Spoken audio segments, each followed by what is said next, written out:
دنیا میں 4 عظیم بادشاہ گزرے جنہوں نے اپنے ادوار میں آدھی دنیا کو فتح کی۔ ان میں 2 مومن بادشاہ تھے، حضرت ذوالقرنین اور حضرت سلیمان علیہ السلام، جبکہ 2 مشرک کافر، ایک بخت نصر اور دوسرا نمرود تھا۔ نمرود بادشاہ بابل کا حکمران گزرا ہے۔ اس کا نام نمرود بن کنان بن کوس بن سام بن نوح تھا۔ روایات میں ہے کہ نمرود کے بارے میں اس طرح بیان کیا گیا کہ نمرود نے 400 سال دنیا میں حکومت کی۔ یہ بڑا ظالم اور وحشی بادشاہ تھا۔ اس کے دور حکومت میں بت پرستی عام تھی۔ ہر انسان نے اپنے اپنے خدائے بنائے ہوئے تھے۔ انہوں نے خدا کی عبادت کو چھوڑ کر اپنے اپنے عبادت کے طریقے اختیار کیے ہوئے تھے۔ ناظرین گرامی، نمرود حرامی اور بے حیا قسم کا آدمی تھا۔ اس کی ماں نے زنا کر لیا تھا جس سے نمرود پیدا ہوا۔ زنا کی وجہ جو صرف تھی کہ سلطنت کا کوئی وارث پیدا نہ ہوگا تو بادشاہت ختم ہو جائے گی، لیکن یہ حرامی لڑکا بڑا ہو کر بہت بڑا بادشاہ بن گیا۔ 400 سال بادشاہی کرنے کے بعد سرکشی اور تکبر غرور اس کی طبیعت میں سما گیا۔ نمرود نے ایک رات خواب میں دیکھا کہ ایک ستارہ نکلا اور اس کی روشنی میں چاند، سورج وغیرہ سارے ستارے بے نور ہو کر گاہنوں اور نجومیوں نے خواب کی تعمیر بتائی کہ ایک فرزند ایسا ہوگا جو تیری بادشاہی کے لیے زوال کا باعث ہوگا۔ یہ سن کر نمرود بے حد پریشان ہو گیا۔ اس نے یہ حکم دیا کہ میرے شہر میں جو بچہ پیدا ہو وہ قتل کر دیا جائے، اور مرد و عورت سے جدا رہے۔ چنانچہ ہزاروں بچے قتل کر دیے، مگر تقدیر الہی کو کون ٹال سکتا تھا۔ اسی دوران حضرت ابراہیم علیہ السلام پیدا ہوئے، اور بادشاہ کے خوف سے ان کی والدہ نے اس شہر سے دور پہاڑ کے ایک غار میں ان کو چھپا دیا۔ اسی غار میں چھپ کر ان کی والدہ نے ان کو روزانہ دودھ پلاتی۔ بعض مفسرین کا قول ہے کہ 7 برس کی عمر تک، اور بعض نے تحریر کیا کہ 17 برس تک آپ اسی غار میں پرورش پاتے رہے۔ دوسری طرف شرک اتنا عام تھا کہ نمرود کے دور میں کوئی خدا کو ماننے کے لیے تیار ہی نہ تھا۔ نمرود لوگوں کو کہتا میں آپ کا خدا ہوں، اور کسی کو اپنی عبادت کرنے پر مجبور کرتا۔ اس دور میں حضرت ابراہیم ہی تھے جو ایک خدا پر یقین رکھتے تھے۔ وہ بتوں کی پوجا کرنے سے دوسروں کو منع کرتے کہ خدا ایک صرف ہی ہے اور وہی عبادت کے لائق ہے، اس کے سوا کوئی عبادت کے لائق نہیں۔ نمرودی قوم ایسی قوم تھی جس پر حضرت ابراہیم کے الفاظ کا کوئی اثر نہ پڑتا تھا۔ ایک دن ایسا ہوا کہ حضرت ابراہیم علیہ السلام ان کے سب سے بڑے بت خانے پہ چلے گئے۔ وہاں بے شمار بڑے بڑے بت تھے۔ حضرت ابراہیم نے ان کے سب بتوں کو کلاڑے سے توڑ دیا اور سب سے بڑے بت کے کندھے پر کلاڑا لٹکا دیا۔ جب نمرودی قوم اپنے بت خانے میں آئی تو انہوں نے دیکھا کہ سب بت پاش پاش ہو گئے اور بس ایک ہی بت بچا ہے جس کے کندھے پر کلاڑا لٹک رہا تھا۔ وہ اس وقت سمجھ گئے کہ یہ کام حضرت ابراہیم علیہ السلام کا ہی ہے، کیونکہ وہ ہمارے بتوں کے خلاف ہے اور وہ بت کی بجائے ہم سب کو ایک خدا کی بات کرنے کا حکم دیتے ہیں۔ نمرودیوں کو حضرت ابراہیم علیہ السلام کی اس حرکت پر بہت غصہ آیا۔ انہوں نے اپنے بادشاہ کو اس کی حرکت کے بارے میں بتایا کہ ابراہیم علیہ السلام نے ہمارے سب بتوں کو پاش پاش کر دیا۔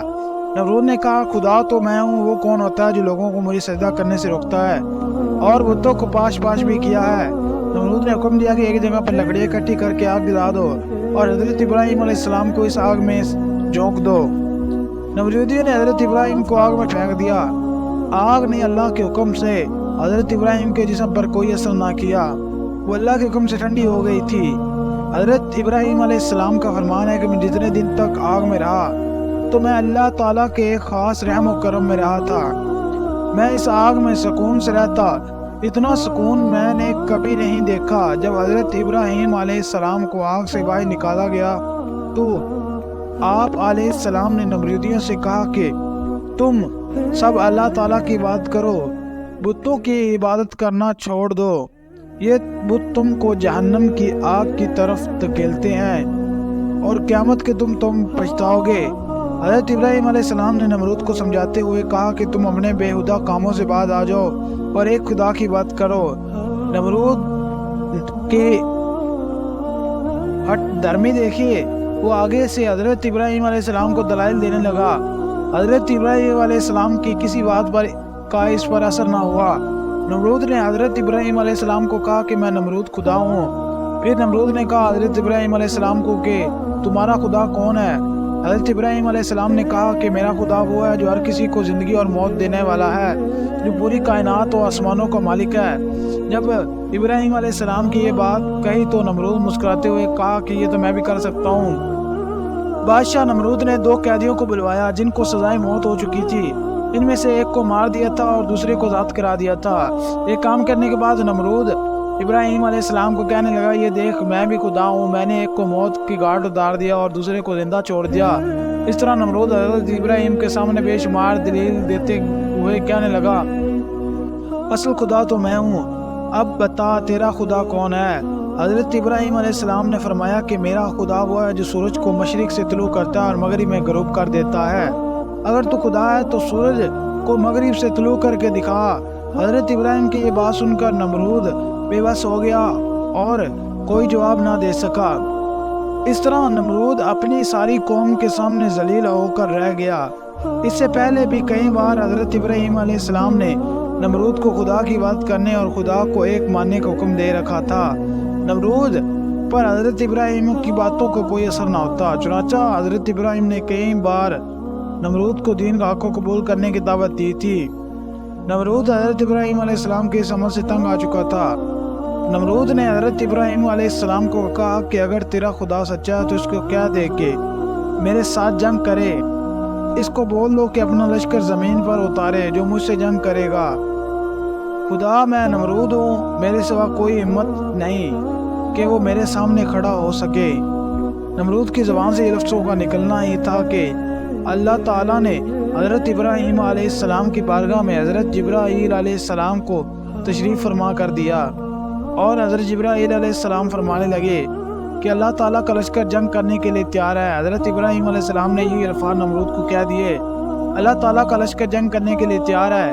حضرت ابراہیم کی بات سن کر نمرود نے جنگ کی تیاری کے لیے 3 دن کا وقت مانگا۔ اللہ کی طرف سے نمرود کو 3 دن کا وقت دے دیا گیا۔ 3 دن کے عرصے میں اس نے بڑے بڑے نامی گرامی جنگجو کو بلوایا، وہ نمرود کی طرف سے جنگ لڑنے کے لیے تیار ہو کر آئے گے۔ جب نمرود کا سارا لشکر اکٹھا ہو گیا تو نمرود کیا ہے ابراہیم، میں جنگ کے لیے تیار ہوں، میں نے 3 دن مانگے تھے، اب یہ مدت ختم ہو گئی، تم اپنے رب کی فوج کو بلا لو۔ حضرت ابراہیم اللہ کی بارگاہ میں دعا کی تو اللہ تعالیٰ نے نمرود سے جنگ کرنے کے لیے مچھروں کا لشکر بھیج دیا، جس کی تعداد نمرود کے لشکر سے کہیں زیادہ تھی۔ اللہ تعالیٰ کے بھیجے گئے مچھروں نے چند ہی لمحوں میں نمرودی فوج پر حملہ کیا اور اس کی فوج کا خون چوس لیا۔ نمرود کی فوج میں ہڈیاں ہی ہڈیاں نظر آنے لگی۔ جب نمرود نے اپنے لشکر کی حالت دیکھی تو وہ سب کچھ چھوڑ کر اپنے محل کی طرف بھاگ گیا اور اپنی بیوی کے کمرے میں جا کر چھپ گیا، اور ایک لنگڑا مچھر نمرود کا پیچھا کرتا ہوا اس کے محل میں داخل ہو گیا۔ کمرے میں داخل ہوتے ہی نمرود نے اپنی بیوی کو کہا کہ اس مچھر نے ساری فوج کو لاکھوں برباد کر کے رکھ دیا ہے۔ یہ بات کر ہی رہا تھا کہ اتنے کہ اللہ کے حکم کی تعمیل کرتا ہوا ایک مچھر نمرود کی ناک میں چلا گیا۔ مچھر ناک سے ہوتا ہوا دماغ تک جا پہنچا۔ مچھر دماغ میں جا کر دماغ کو کاٹنے لگا۔ جب مچھر دماغ کو کاٹتا تو نمرود تکلیف سے اپنے سر کو پاگلوں کی طرح دیواروں کے ساتھ ساتھ مارتا۔ اس طرح مچھر نمرود کے دماغ کو کئی دن تک کھاتا رہا، اور نمرود نے یہ حکم جاری کر دیا کہ جو کوئی بھی نمرود کے پاس آئے تو اپنی جوتی اتار کر نمرود کے سر پر جوتے مارے۔ اس طرح نمرود کو چند دیر تک سکون رہتا۔ تھوڑا سا ٹائم گزرنے کے بعد نمرود تکلیف سے پھر بے حال ہو جاتا۔ اس لنگڑے مچھر کا کاٹنے سے نمرود اپنے سر کو دیواروں سے مارتا رہتا۔ اسی سزا میں تڑپتا تڑپتا نمرود اس دنیا سے چل بسا۔ اس لیے کہا جاتا ہے کہ اللہ تعالیٰ کے ساتھ کسی کو شریک مت ٹھہرایا جائے۔ نمرود کا حال ہماری آنکھوں کے سامنے ہے کہ کس طرح نمرود پاگلوں کی طرح دیواروں کے ساتھ سر مار مار کر روتا اور چلاتا۔ اس کا انجام کیا ہوا ہوگا؟ اس بات میں کوئی شک نہیں کہ اللہ ہی ایک ہے، اس کے سوا کوئی بات کے لائق نہیں۔ جو کوئی بھی اللہ تعالیٰ کی ذات کو للکارتا ہے تو اللہ اس کا انجام بہت ہی برا کر دیتا ہے۔ دوستو، اللہ ہی کی پاک ذات ہے جو ہمارا رازق و خالق و مالک ہے۔ وہی موت اور زندگی دینے والا ہے۔